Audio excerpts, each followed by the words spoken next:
There we go. Thank you. Lovely to see you all. And I'm very excited and at the same time overwhelmed by all the wonderful things we could say about the hands. It's been a real adventure for me to prepare for this talk, and let's see what happens. I've got a fairly clear idea of how I'm going to begin, and then I trust that the Spirit will guide me through the rest of it. To give you a short, oh, Susan, are we going to do an introduction, or shall I just carry on? Hi, Kevin. Yeah, so I was going to do an introduction, but you've just gone for it.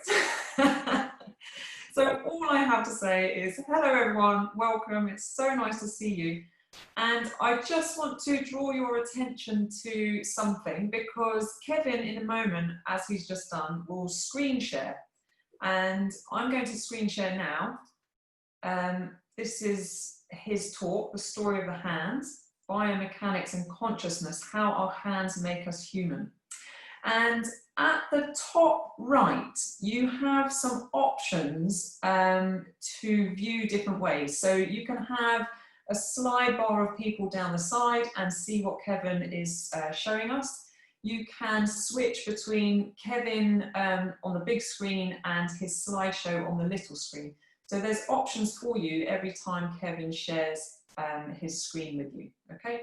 So that's all I wanted to say for that. I'm going to stop my screen share now, and we're ready for you, Kevin. Okay, great. So to give you a sense of what's going to happen, I'm going to just share the screen for a little bit to show you a few images, and then we're going to play a couple of games to begin with, and then I'll stop sharing screen. I'll just talk, just so you have a sense, and then I'll talk for a bit, and then we'll go into breakout rooms, have a wee chat, and then come back together. Before we, yeah, okay, that's a good idea. Can everyone please go to the chat function and just put a full stop in the chat? I'll do it first. If you don't know how to do that, then it's not the end of the world, but it would be cool if we could all do that. Cool. So I'm gonna show us an image, and in a moment we're gonna like play a little game where we write something into the chat, and we're all gonna hit enter at the same time, and it's all gonna tumble out. Like this poem's gonna tumble out of the chat, and I'm gonna read it out. So we're gonna play that game in a short while. But first, before we play that game, I want to invite you to do another little thing, which is to close your eyes and reach out. First of all, close your eyes, and I'll just prepare something.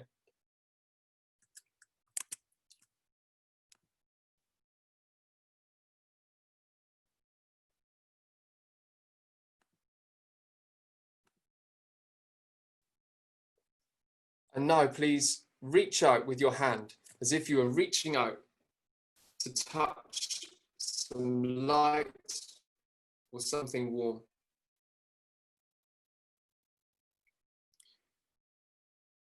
And now please open your eyes.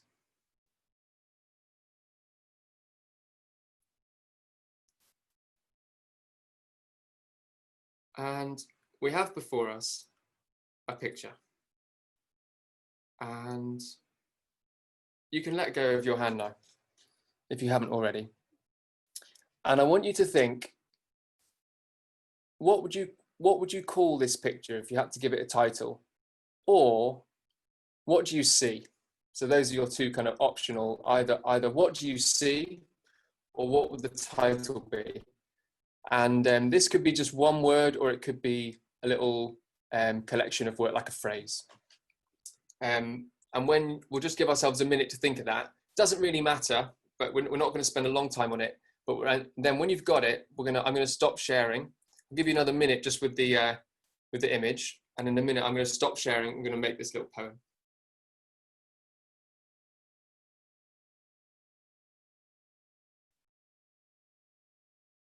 So either what do you see, or what title would you give this? And you may know the title, you might know what's going on. So maybe if you do, don't use that, because that'd be less interesting. Okay, I think that's enough time. So now I'm going to stop sharing. We'll go to the chat. Oh, we've already got some. Great. Okay. So now, if you've already done it, then do it again in a moment, because I love the way we're going to build in some serendipity to this poetry writing. So if we all write it into the chat, but don't press enter, we all write it into the chat, but don't press enter. If you've already pressed it, that's okay, but do it again. I'm just doing mine. And then if you think yours is kind of a near the beginning kind of line, do it nearer the beginning. In a moment, I'll say go. If you feel it's more of a middly kind of one, do it in the middle. If you think it's like an endy type one, do it at the end. But of course, there's a lot of chaos built into this process, which is all part of the magic. So, are you ready? 3, 2, 1. Bosh. Connection, touching the infinite, longing, origins in childlike spirit, meeting, touching divinity, the meeting of hands, the space in which we are created, reaching out, connection, connection, spirit, heavenly touch, love, contact, reach, group soul to single spirit, touch to connect, life. Brilliant poem, everyone. I think we should share that at the end. That was beautiful. I love the way these things can come together with the right mixture of order and chaos. That was awesome. Okay, it is epic. Thank you, Katie. I agree. I think we should put that as a postscript on the poem. That's epic, in parenthesis. Cool. Okay, I'm going to go back to screen share and I want to share the same thing as before. And now a little movement game. I want you to put your hand so I'll tell you the title of the painting now. If you don't know the title, it's this is a painting on the wall of the ceiling of the Sistine Chapel with Michelangelo, and it's called The Creation of Adam, or The Creation of Man. And so I want you to, first of all now we're going to adopt Adam's posture with his hand. So you might need to prop your knee up on your chair if you have that faculty. And we're just going to adopt Adam's, just going to mirror what Adam's doing.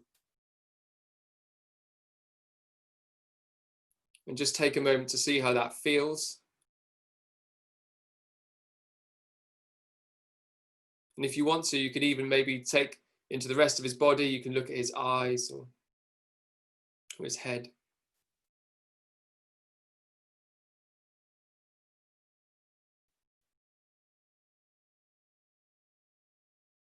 And then please change to the position of God, starting with the hands and then moving out as much as you feel comfortable to with your body. Just trying to get that exactly as much as you can, like God.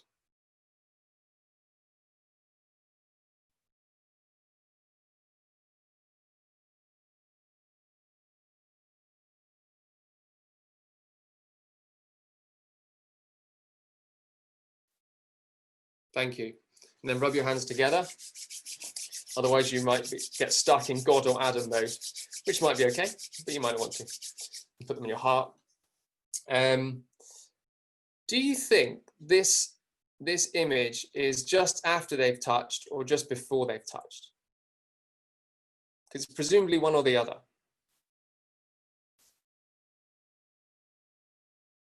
I wonder.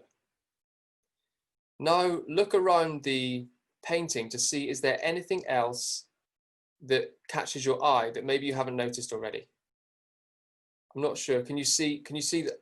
Hopefully you can see to the bottom of Adam's foot now. That's where I've cut it. So having a little look around, is there anything else you notice?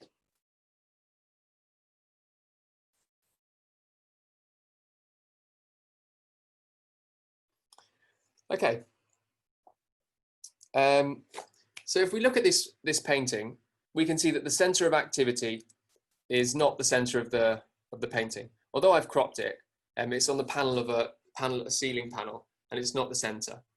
But it's in a very special place. If we go down here to this one, we can see why it's a special place. So here's the same image, a different record of it, and we can see that the place where the fingers touch is a special place. And some of us might be familiar with this as the golden section, or the golden mean, or the golden ratio. And I'm not going to spend a lot of time going into this because let me tell you, that is a rabbit hole that you can disappear down into for a very long time.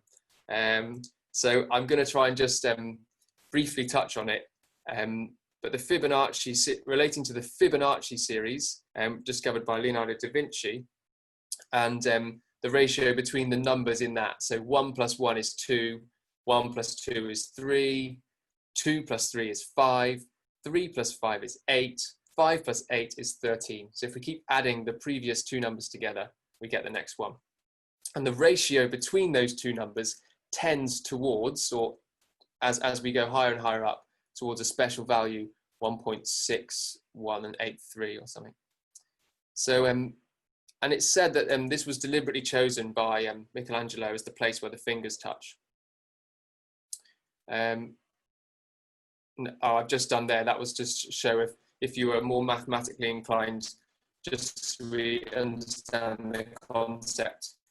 We can see there that if you divide A by B, you'll get the same as if you divide B by C. And that takes place both horizontally and vertically. So the place where their fingers come almost into touch, in fact, the space between their fingers is that special moment, the special proportion, special relationship between the relationship in space. So that's the letter of the Greek alphabet, phi or phi, 1.618. And interestingly, so there's some lovely research. I'll share some references at the end, but there's some lovely research on this. And he notices that if it was 1.6, it would go at the green crosshairs. But being 1.618, it goes in the red. So the idea being that it's not an accident. It was exactly there. You know, he was really considering this. And then this researcher goes on to look at some other images. This is another image from the Sistine Chapel. There's nine biblical narratives on the ceiling. This is God separating the light from the dark. And as you go through them, this is the creation of Eve. So the theory is that the hands on the ceiling of the Sistine Chapel are always lying on the golden scepter, the golden mean. The hands always come there. It's the activity, the space between the hands. So this is God separating the heavens from the earth. And of course, you could say, well, his other hand looks like the middle. So, you know, it's just a theory, but it's an interesting one, I think. This is, that's the one we just saw of God separating the lightness from the dark. This is quite funny, I thought. I hope it's not too trivializing, if you just have a little enjoy of that.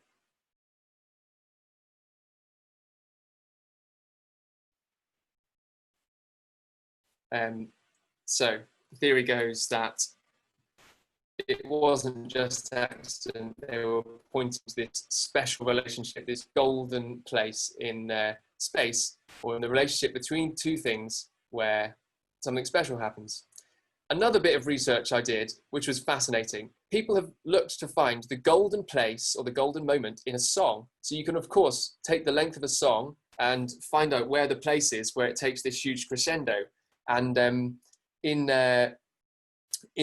a couple of examples. Bartok apparently used it a lot, and his crescendos in the music come at that very place. If you look at the length of music as time, that very place in the music comes the crescendo.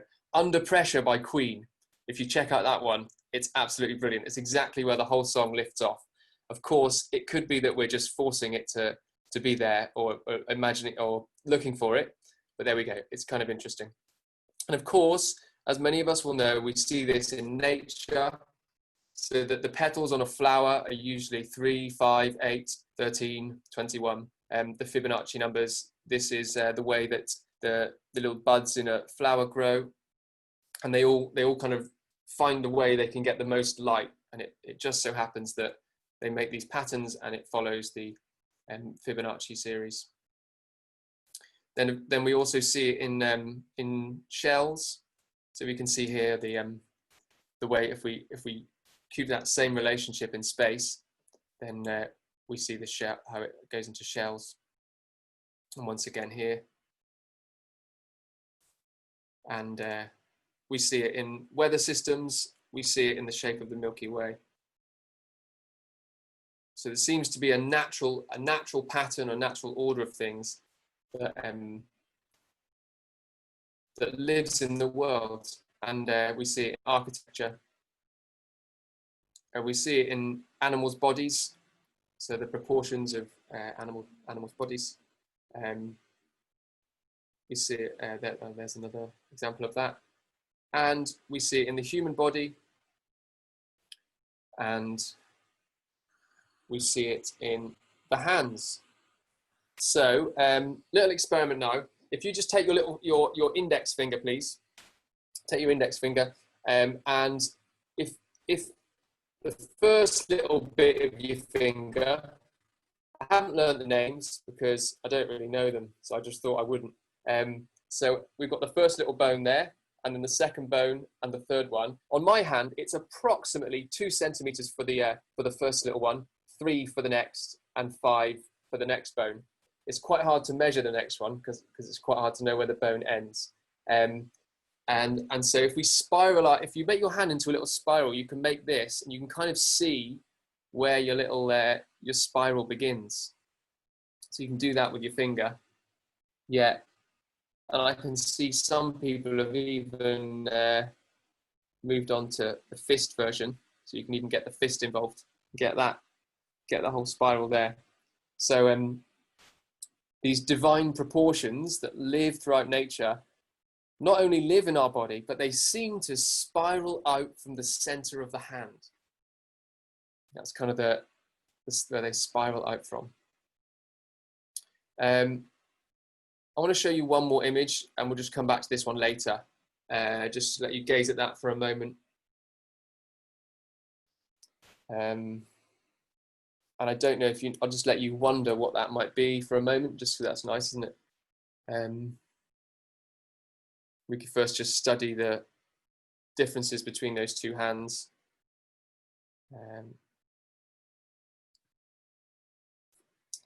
And then I can add a bit more, so that's the human hand on the right and the chimpanzee hand on the left. And we'll come back to that later, but I just thought I'd show that now. Cool, okay, so I'm going to stop sharing the screen now, I think. Yeah, that's right. Okay, cool. Okay, so we've got this apparently divine thing living through nature and living in the human body. And there's a Scottish neuroscientist, no, it's not neuroscientist, Scottish anatomist, Sir Charles Bell, and he said the hand is proof of divine creation. The hand is proof of a divine maker. And he studied the hand a lot, and if you look inside the hand, there's a really nice reference I want to make to Bill Bryson, who talks about what Charles Bell would have seen as he looked inside the hand. Bill Bryson says, in each hand you have 29 bones, 17 muscles, plus 18 more that are in the forearm, but control the hand, 2 main arteries, 3 major nerves, 45 other named nerves, and 123 named ligaments, all of which coordinate the hand with incredible accuracy. So if we all just wiggle our thumbs for a moment, we can be a team of thumb wigglers. And not only that, there are apparently 10 muscles involved as we wiggle our thumb. And then let's make our, carry on wiggling your thumb for a second. And then if you make a fist and open up your hands into a fist and feel your forearm, then you can really feel that muscle that's moving the hand. And then if we think all these muscles are going through the wrist, and if you look at your wrist, you've got all those lots of tendons and nerves and things that we were just hearing about from Bill Bryson. They're all going through this wrist, which is remarkably narrow. Put your finger around your wrist. How incredible that all these muscles and nerves can all fit through this tiny little gap.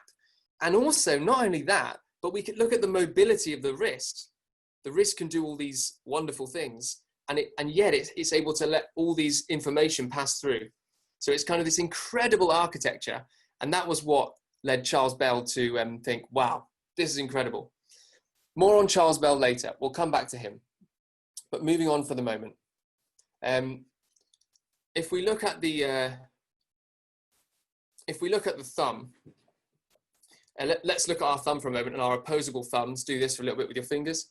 And I'm sure we've all heard about the importance of opposable thumbs for, you know, the essence of humanity, or what makes us human. And there's definitely some truth in that. But as I've researched this, I find that there's a little bit more detail, because if you see the chimp does have opposable thumbs. It can do that, but it can't do it in the same way as humans for profound ways. We've got this thing called ulnar opposition. So the ulnar, this side of your hand, that with the ulnar bone here.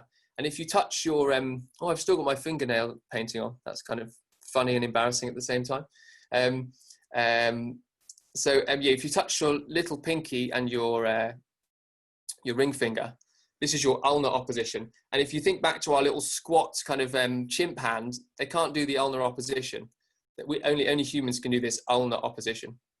And there's lots of research around how that gives us different gripping potential. So if with ulnar opposition, we can grip a club and we can swing it out in front of us. And you can do that and not drop the club. You can swing it right out. You can also, 27 bones in the hand. Thank you very much, Valerie Taylor, my mistake. Yeah, you can swing your club. And also you can hold precision grip. We've got the power grip and the precision grip. You can hold a rock. And with this rock, you can really let go of it with precision and throw something. So as you can imagine, from an evolutionary perspective, we can see how these grips are really important for the way humans start to take hold of the world and dominate their environment. Of course, we've also got the fact that humans are walking around on two legs. And that earlier on in our story, we climb down from trees and over millions of years go from climbers and walkers up to walkers and runners, and that frees up the hands. If we look at our, going back to our thumbs again, I think within ulnar opposition, it's really the thumb which has got this incredible delicacy and adaptive potential, because the thumb can both be very strong and very delicate. Imagine when you crack an egg. When you crack an egg, you crack it just right, not too much, but not too little. If you think about the amount of control you need to get that right, it's incredible. And the three muscles in the thumb which allow us to do that, which actually go all the way into the forearm, which allow us to give this precision grip and this, as well as a powerful grip, they really kind of give us this incredible adaptiveness. So as well as thinking about it from an evolutionary kind of hunting perspective, it's more than that, because it's also this infinitely adaptive potential of the hands to mold to anything. And this potential we have with the thumb being on the side and folding around, we can mold it to absolutely anything. And it's really that aspect, I think, which gets us a bit nearer towards what's unique about our hands, is that it's infinitely adaptable. So if we look at other elements of specialization in the animal kingdom, we see things, they're specialized for one particular purpose. The limbs of a bird allow it to fly, and the limbs of a fish allow it to move through water. So we've got all sorts of specialisms, but the human hands are adaptive generalists, not specialists. What was I going to say? Oh yeah, there's these plants which they grow from the mud, the Venus flytrap kind of plants. I love this idea. They grow from the mud where nothing else can grow, and they've evolved so they can catch flies and then dissolve the fly's body to get nitrogen, which is what they need to survive. And nothing else could have lived in such nitrogen poor conditions, but they've acutely specialized to be able to do that. And so where we see that creativity in the animal kingdom, the humans have this generalized adaptive ability. And so that's why, whereas in the animal kingdom, we see this kind of incredible creativity to build honeycombs and spiders' webs and all these things, that's all they can do. Like that's their impulse driven to do that thing. Whereas humans we can freely control how we're going to adapt our hands to different contexts and constantly reinvent what we can do. And I think that's a second quality that comes from our hands. There's a lovely book I was reading by a man called Frank Wilson, and he talks about how there's this dialogue between the hands and the brain, or we could say a dialogue between the biomechanics that we've just been exploring and consciousness. And I love that idea that this has kind of gone in a two-way dialogue. So it's like the hands mold the brain, which mold the hands, which mold the brain, this kind of process. And he interviewed lots of different people who work with their hands, jugglers, musicians, engineers, all sorts. And he finds how that has influenced the way they think about the world. And so we can see how like this dialogue between the biomechanics of the hand and the human consciousness that we develop, which is unique to all of us in our individual fields. I'm just going to take a sip of water. I want to just quote a little bit from Frank Wilson from his book. He talks about child education of children as well, and he talks about this. I'm just going to read a bit. Actually, I really like this bit. For me, the very form and function of the instrument of the human hand and its fine motor muscle systems is a key to education. It curiously withholds within its configuration an imaginative miniature of our human wholeness and nature. The tips of our fingers are like little sensing heads, with their incredible concentration of nerves and seeing ability. The interior hollow, the palm, is an inner heart space of feeling where we can hold, weigh, and judge things. And the lower part of the hand and the strong opposing thumb have the most developed musculature and embody the hand's willpower. And I'm sure that's the end of the quote. We've all enjoyed hearing Martin Baker and some of the other teachers talk about this distinction where we distinguish with our fingers and think with the fingers. We distinguish between the pades and the threads of thought, this relationship between the dexterity of the fingers and thinking, our thinking capacity. And then the palm quality of the hand where we stroke a child's head and we stroke a cat with this soft open palm quality, and then the willing quality where we take hold of something and we brace ourselves and it runs down through the legs and we apply our will to something. So dialogue between biomechanics and consciousness, and this weaving the world into our minds. And now I want to sort of take this picture into child development and see how the child's sense of self and self-awareness and consciousness develops through the hands. Take a little breath. Thank you, Harriet, for the reference. Oh, Fibonacci series was discovered by Fibonacci. Thank you very much. I'm just going to look at some of the comments. It's awesome.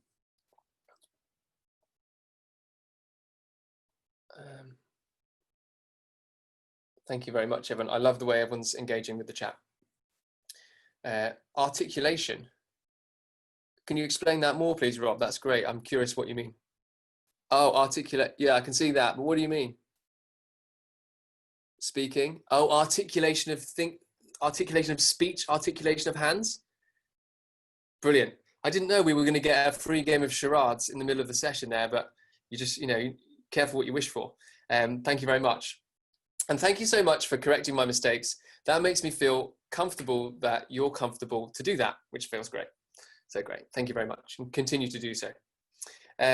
So let's think of the child who's born, the newly born child, actually before they're born, but let's start when they're born. And the child's born with their reflexes, aren't they? So if we stroke a finger down the palm, we have, I think it's the palmar reflex, the grasping reflex that the child will grasp. I've only had limited time with newborns because I don't have children myself, but I've had a chance to do this one and it's really fun.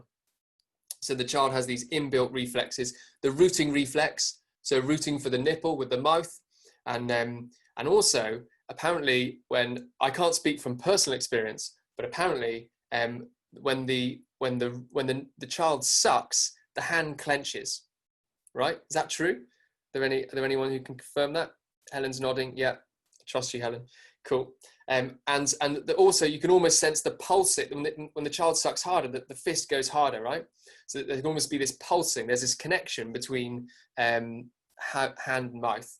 And there's this great idea that I got from this book called The Hand by Dorian Leader. And it's the idea that when we're born, the mouth dominates the hand. It's almost like they are mouth, pure mouth. And so the first sort of battle for selfhood is not the break from the mother, but it's the wrestling the hand from the dominion of the mouth. That's a really cool idea. We can also see, he says it like this: the first battle for freedom is fought between the hand and the mouth. That's cool. What did I want to say about that? Yeah, and then we can also see, if we think about the postural reflexes as well. So some of us might know the tonic neck reflex, or sometimes known the on guard. Can't really fit it in the screen, but so when the head turns this way, the hand goes out there. So this kind of one, tonic neck reflex, which is asymmetric, and I think it's designed to help the eyes focus on the fingers. So there's all these sort of automatic, not free will, not out of choice things that are just living in the infant's body, and they have to wrestle themselves free from that.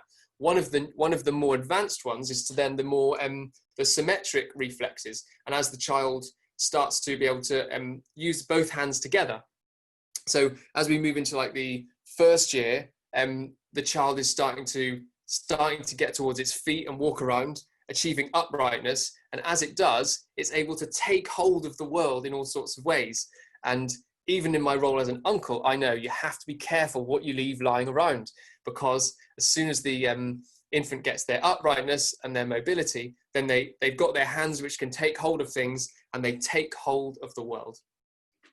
And interestingly as well, they can take hold of things, but letting go of things is actually a lot harder.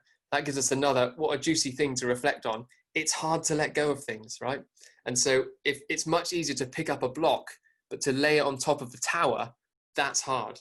And so letting go of things, don't really know where I'm going with that, but I just like the idea that for humans, it's hard to let go of stuff. And a lot of what we do in Bottom movement is learning to let go, isn't it? To let go of that, let it go. And so it's kind of, I like the way he talked about that in that book. So then the baby starts to speak, grasping life. Thank you, Tara. That's bang on the money. Let's talk about that. Grasping life, letting go of life.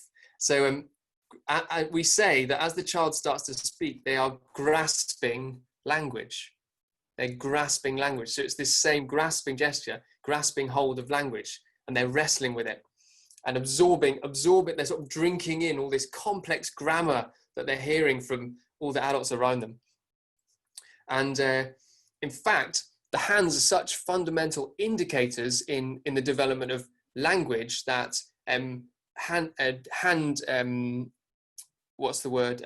slow development or improper development of the hands is an indicator of later speech challenges. So the hands really are showing what's coming for the child, or the connection between hands and speech is really strong. Then we also talk about grasping thoughts. So we grasp with our hands, we grasp the ability of speech, and then we grasp ideas. I haven't quite got that yet, do you get it? I don't know. Do you really get it though? I'm struggling to keep hold of that, this sort of language. And sure enough, if you look at isn't etymology great? If you look at the etymology around that, it's really lovely. So the nouns concept and precept and their related verbs, conceive and perceive, are derived from the basic Latin capere, meaning to grasp, to take into one's hands, and to seize. So to perceive an object is to take hold of it with our active senses, and grasping with the body, exerting our will on the world, and wrestling with these ideas. So the link between hands and thinking and the development of self. we could even look at that through the lens of mythology. I'm noticing the time, and I'm noticing that I'm hopelessly behind what I was hoping to say, but never mind. This is an organic thing. Through the lens of mythology, there's a great in Athena, she was the god of wisdom and thought and handwork and weaving, and she in the Odyssey, she whispers into Odysseus, and clever Odysseus gives him all the ideas. So this connection between hands and thinking was way back in Greek mythology understood. We can also look at it through the lens of neuroscientific research. Thank you, Val. That's great. I'm just reading Rumi. Life is an equal measure of holding on and letting go. Lovely, Susan. Fantastic. Thanks for the feedback. So yeah, through neuroscience, in this, again, vast field of embodied cognition, where they're looking at what's happening in the brain when we do all sorts of things. I'll do this as briefly as I can. Two recent things. Number one, we used to think the motor bit and the language bit, the movement bit and the language bit were separate, but now we can see they're co-activated. So when we move and when we speak, they're both involved. And secondly, this is almost hard to believe, but when you say grasp an apple, or if you say grasp a concept, the same neural circuitry fires up when that happens. So the legacy of movement never leaves the brain. Even when it becomes abstracted from physical movement, it doesn't leave the brain. I'm in danger of being a bit too sort of brain and physical heavy. So let's see if I can find something else to say. So we've gone on this journey. Oh yeah, so we've gone on that journey, and we've got the child who starts to take the world into their hands, and then wrestles with it, sense of self, coming up to, this is interesting. When we come to, I didn't know that hand development doesn't stop until the age of about 10 or 12 years old. So you think hands would reach maturity a bit sooner, but in fact, that we only reach the sort of basic adult level of functionality at around the age of 10 or 12 years old. And it's also at that age where we start to see children being able to think genuine creatively for themselves in a greater sense. They can actually apply their creativity in a new way, rather than just sort of absorbing patterns. They're actually kind of applying themselves in a different way. I want to talk a little bit about, I want to go back to Sir Charles Bell. Now, Sir Charles Bell, so his treatise on the hand was saying that the hand is proof of divine design. Okay, and but that was mired in all sorts of sort of religious politics, because first of all, the reason why Charles Bell was cutting open loads of hands was because there was lots of amputated hands from the Industrial Revolution, because he was I think late 1700s to 1840 or something. Helena's just entered the waiting room. So he was that's why he was opening up all these hands, because of all this Industrial Revolution. And of course, the Industrial Revolution was a challenging time for human hands. It really challenged, but challenging what the human is, and had huge repercussions on human life. At the same time, around the same time in 1840s or something, Charles Dickens publishes Hard Times, his book Hard Times, about this fictional town called Coketown, and it's such a kind of it's such strong images he paints of these thick smoke serpents hanging over the village, and everything's changed.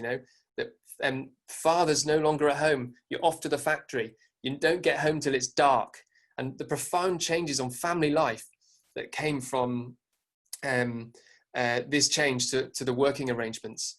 And in that book, as many of you may know, that the workers are referred to as the hands, capital H. The hands, capital H, so proper noun. So the hands did this. It's like the factory workers.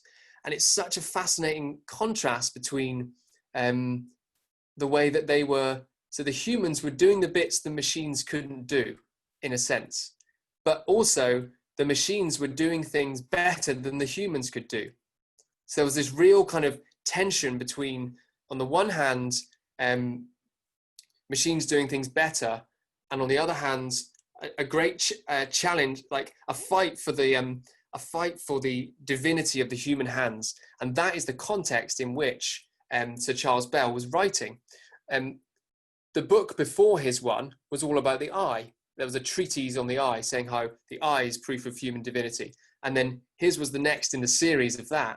And his was talking about, no, it's the hand. And it feels like it has to be connected with the profound changes on life which were being brought about by the Industrial Revolution and the impact of machines. At the same time, in that same book, we have Gradgrind, Mr. Gradgrind, the school teacher, who says, facts, facts, facts. That's all that is important to learn. None of this fancy wondering is necessary.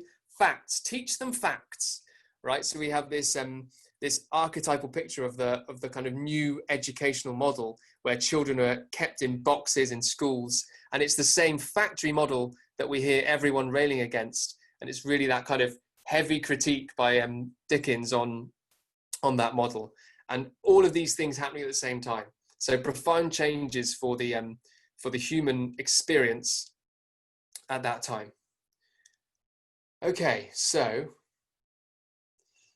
let's now go to a new, I feel like I'm making a leap here, but I'm going to go anyway. So the profound change of our time as we enter from the industrial age. There may have been some in between, but now we're in the digital age. It's interesting to think of the etymology of digital. I'm going to share the thing with you because it'll do it better than I can.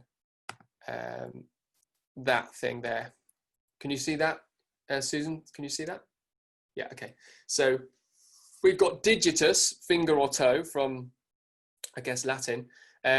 Interestingly, we have 10, no one agrees on this, but probably we have 10 digits, but 8 fingers. I don't know what the other anatomists in the room think about that, but that's what I've gleaned. And so 10 digits, 8 fingers, because the thumb's not a finger. And then we have the late 14th century in the language. This is an etymological journey, if you like. So from digitus, we go to digit in the language. Then we have a digital computer, and a digital computer is composed of binary, so zeros and ones. And then today, that word still appears in our digital computers and digital, the digital age. So I just want to share that. So what is the significance of all of that? Well, digital, digits are either on or off. There's nothing in between. There's no space in between. You can't, it's either 0 or it's 1. There's no space between. And there's something about the space between which I think gives us the human qualities that computers can never challenge. And if we put our hands together and fold our fingers together, we can really kind of feel this space between our digits. And I still don't fully understand it, but which is okay. But I think when Stefan was talking about a month ago now, wow, time flies, talking about the fingers being formed in the embryo from the periphery. I don't know what you think about this, Stefan, but in my imagination, I'm wondering if the space forms the fingers. So it's the space that forms the fingers rather than the fingers forming, normally the solid bit forms, right? So that's the bit I've been wrestling with in this idea of digital age, the space between the digits, the space between these digits, and how the space forms us. And the space between God and Adam's finger. And now we're going to go into breakout rooms and have a little chat. But it would be helpful to have some sort of a question for our chat, because otherwise it's going to be tricky.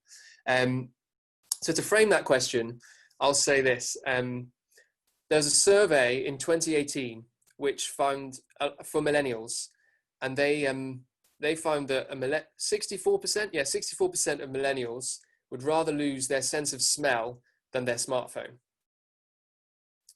And 1 in 10 would rather chop off a finger than lose their smartphone. Because I guess they've got loads of other fingers they could use, so it's going to be all right. So I think I'm curious about what is creativity. And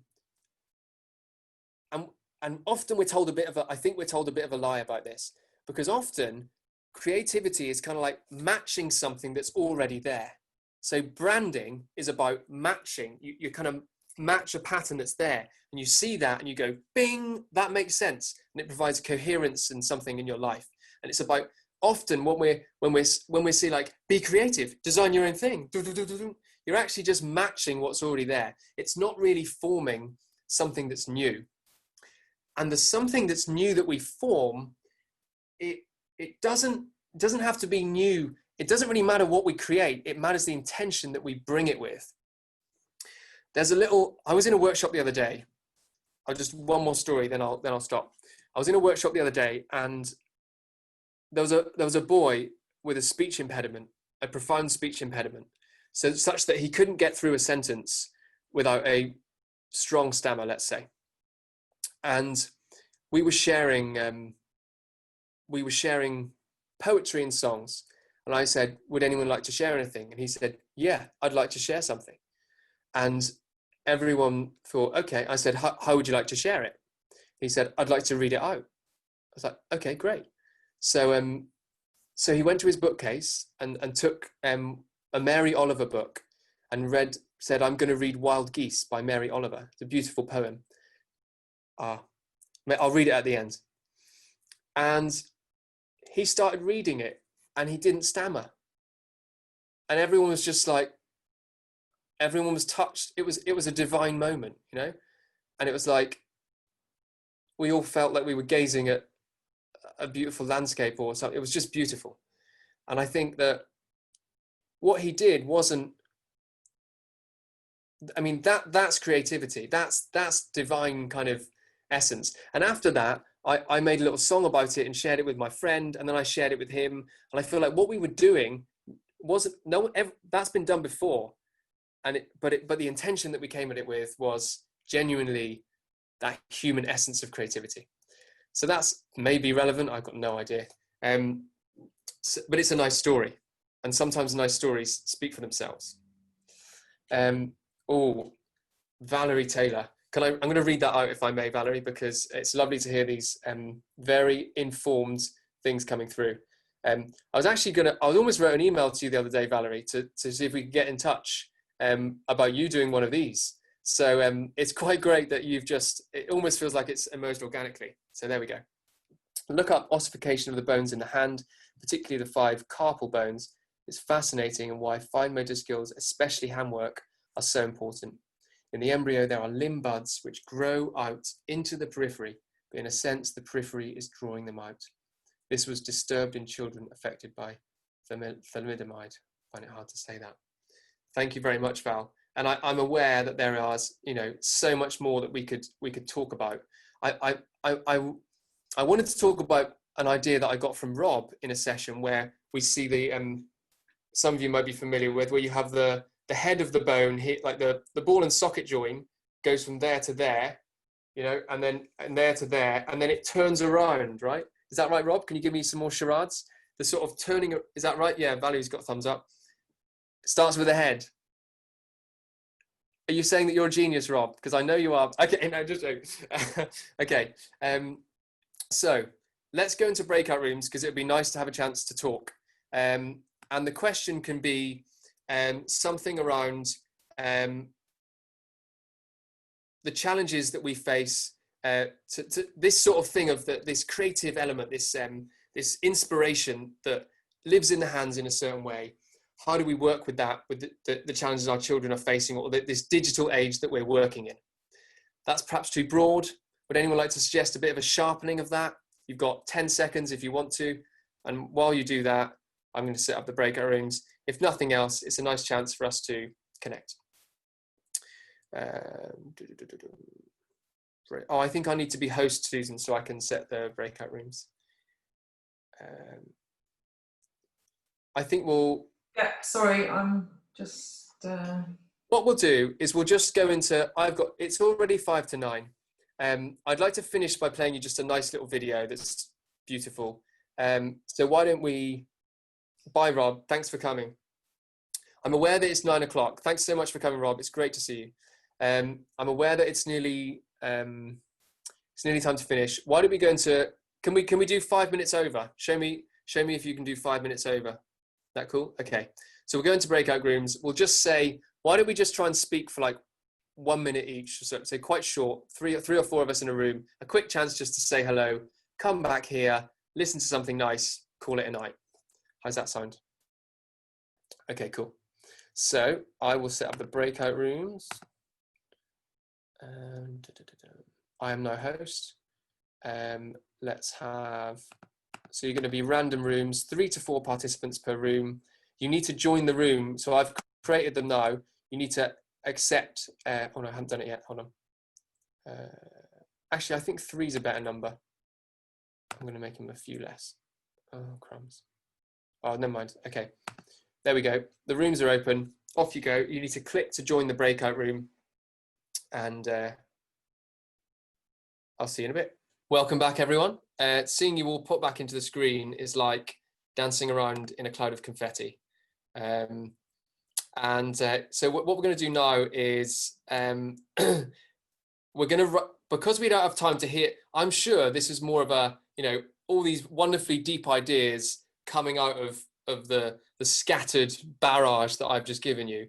So what I think we could do is put those thoughts and questions into the chat, because I feel like it'd be really interesting to see what things you talked about, like all the great things that have already been put in the chat. It feels like we'd love to go into those more deeply, and I will commit to sharing these with all of you so that we can see any of the interesting ideas. Susan, could you put yours in to get the ball rolling?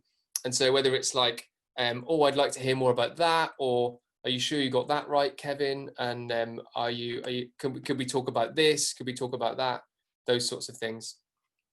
Or maybe you just talked about, what you bought at the shops today, and you could put that in as well if you want. That's fine. So Susan said, yeah, this was an interesting one. If the limbs are the newer parts of ourselves and the head is older, how does that impact the relationship between our hands and head? The etheric organs of the hands are true spiritual organs. Michaela sent me this wonderful article about 10 minutes before I started, thinking like, you know this already, right? I'm like, no. So like, but that was great, Michaela. But hey, this is the beginning, really, isn't it? So it's like, it's a chance for me now to go into that. Maybe I'll understand 20% of it if I'm lucky, and then we'll go from there. But that's what it's all about. I want to talk about something I didn't get to mention, was the link in the article here to which article was that, Katie? If you pop that in, I'll do that. Yeah, I wanted to, oh yeah, sorry, the Rudolf Steiner one. Yeah. I can pop that in there now, actually, unless you've got it handy, Michaela. Yeah, she's got it handy, thanks. There's this thing about something I haven't managed to have time to talk about, was the handshake. The morning handshake that the class teachers do at the beginning of the day. And having not been a class teacher, I haven't had the privilege, but I feel like I understand the nature of that, and not only just the feeling of the child's mood as they kind of come in the school day in that little moment, but also the way that the child, ideally the child initiates the handshake, and they're the one who says, both with the words "Good morning, Kevin," or whatever, and in terms of holding out the hand, and the teacher staying upright and not coming down, but staying upright, and the child reaching up to this vision of a loving authority, of an upright human being. And that's kind of like, yeah, I love that. And I feel like as we come back from Corona times, and as children have got a funny relationship with touch, possibly quite traumatized, and I mean that in a very general sense, because there's lots of ways in which we could have suffered trauma over the last months, not just children. But as we move back into that, it feels like the morning handshake is quite a significant part of that re-engagement. And for us to really go into that for the kind of like threshold moment that it is for the child at the beginning of each day, that feels like an important thing. Okay, I'm going to finish And we've got some lovely, lovely, nice ones coming in. The ancient art of reflexology is fascinating, yeah. And the challenge of generating spaces, particularly within the carpal bones, whilst physically using technology. That's interesting, Valerie. Yeah. And being able to handshake again is huge. Absolutely. What a treasure to handshake again. I want to finish by sharing a really cool project that's been developed by Christine Hurst. I hope I'm going to saying her name right. I'll check on that, her surname. Are we losing our humanity? Yes, absolutely, Helen. That's a good question. So Christine's project, which started in 2016, was about the beauty of the hands. And she's made, I think, 2 books now. And I'd like to finish by showing you that as a way of platforming the wonderful work she's done, some of the images from that book, and also just to be reminded of the beauty of the hands in education, which I think probably something which I want to leave you on a positive note, and that beautiful image of the hands in education. That we, in Waldorf education and in lots of other systems is really respected, and that is something to be proud of and something to celebrate. So I'm going to just share my screen again and show you that. We've got the poem. Thanks, Katie. Awesome. Like, we can feel free to edit or just leave it as it is. I think either way is cool. Okay, so now I'll show you these pictures of the hands. Okay. And yeah, the last thought of this is to raise awareness of Christine's project so that we can continue to engage with it, and as a potential BOFMA 2021, I'm going to get my dates wrong here, whenever the anniversary is, and as a hands type thing.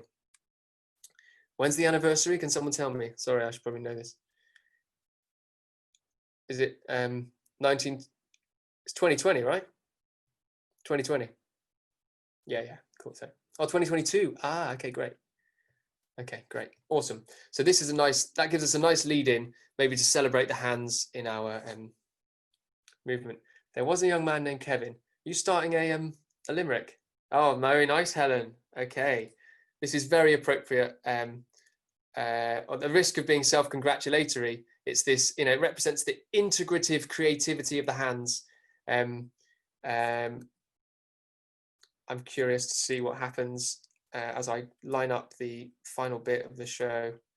I can only think of a rude word. I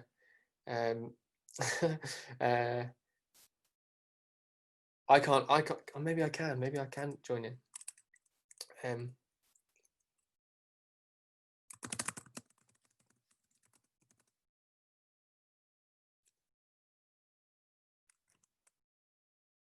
There's not many words that rhyme with Kevin, so you've already used up one of them.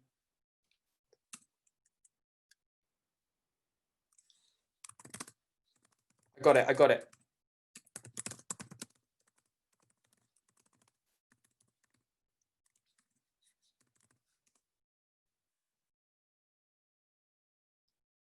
There we go. That's a good way to end. Okay, so share screen. So here we go. Please enjoy Christine's book. I'll just sort of hover on each page for a little while. If you want to have a multi-dimensional experience, as I scroll down the page, you can do the turning page gesture with your hand if you want to engage in that slightly funny way. Here we go. If you just turn the page, there we go.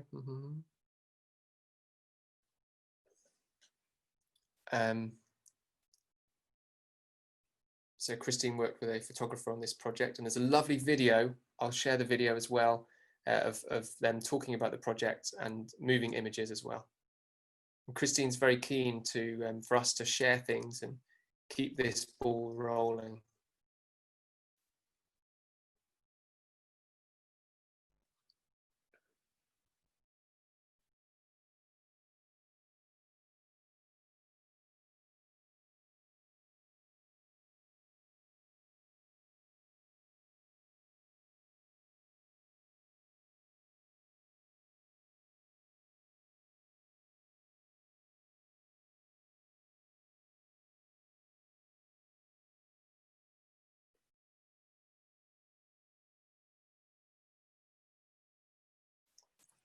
Looks like someone's playing Steal the Skittles there.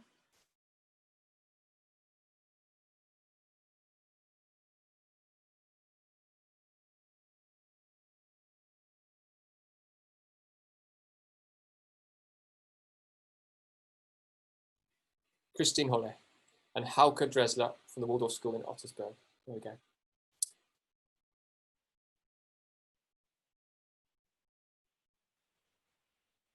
So there we go.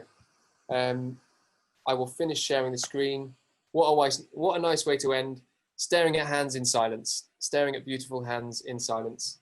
Thank you very much, everyone. Thanks for taking the time out of your evening to stare at a computer screen with me.